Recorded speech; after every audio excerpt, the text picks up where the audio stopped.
हमारे unit and dimension chapter से। इसमें हमारे पास दिया क्या हुआ है, a force is defined by F equals to alpha t square plus beta t acts on a particle at a given time, the factor which is dimensionless if alpha and beta are the constants। ठीक है, अगर हम लोग जैसे कि हम लोगों को पता है कि जो प्रिंसिपल ऑफ होमोजेनिटी होता है तो उसके अकॉर्डिंग जो अल्फ़ा टी स्क्वायर है और जो बीटा टी है उसका डायमेंशन एफ़ के इक्वल होगा।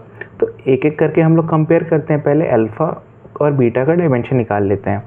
तो हम लोग को पता है कि फोर्स का जो डायमेंशन होता है वो क्या होता है, फोर्स होता है मास इंटू एक्सेलरेशन, तो मास का डायमेंशन m और एक्सेलरेशन का lt माइनस 2। ठीक है, तो जैसे अगर ये हम लोगों का अल्फ़ा टी स्क्वायर के इक्वल होगा तो जो हमारे पास अल्फ़ा का डायमेंशन निकल के आएगा वो हमारे पास आएगा mlt minus 2 upon T square, जो कि अल्फ़ा हमारे पास आएगा mlt माइनस 4। ठीक है, ऐसे ही हम लोग बीटा के लिए निकालेंगे तो बीटा का जो डायमेंशन आएगा वो आएगा mlt माइनस 2, बीटा टी था तो बीटा यहाँ से आ जाएगा mlt माइनस 3। ठीक है, अब हम लोग एक एक करके सारे ऑप्शन सॉल्व करते हैं तो हमें पता चल जाएगा कौन सा हमारे पास डायमेंशनलेस है। तो बीटा अपॉन अल्फ़ा, ठीक है, into T, mlt minus 3 that is beta upon alpha into T करना है ना।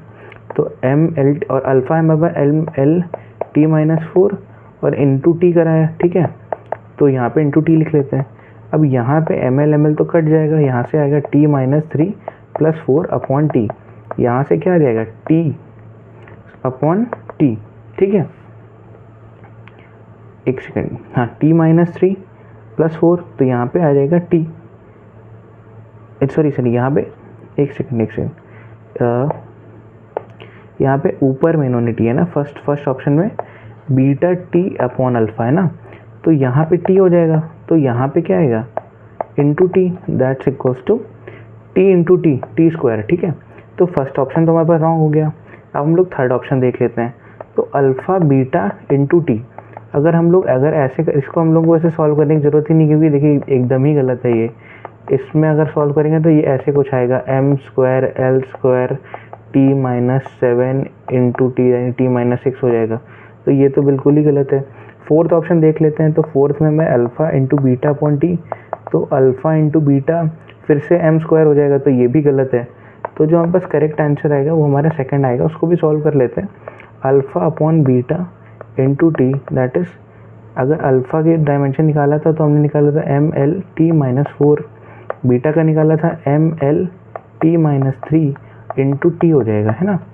तो यहाँ पे ml तो कट जाएगा, तो t minus 4 plus 3 into t that's equals to what, t minus 1 into t that is t upon t. तो ये तो कट गया, तो जो मतलब ये वाला जो क्वांटिटी हो गई वो हमारे पास, ये वाली जो क्वांटिटी हो गई हमारे पास डायमेंशनलेस आ गई। ठीक है, थैंक यू।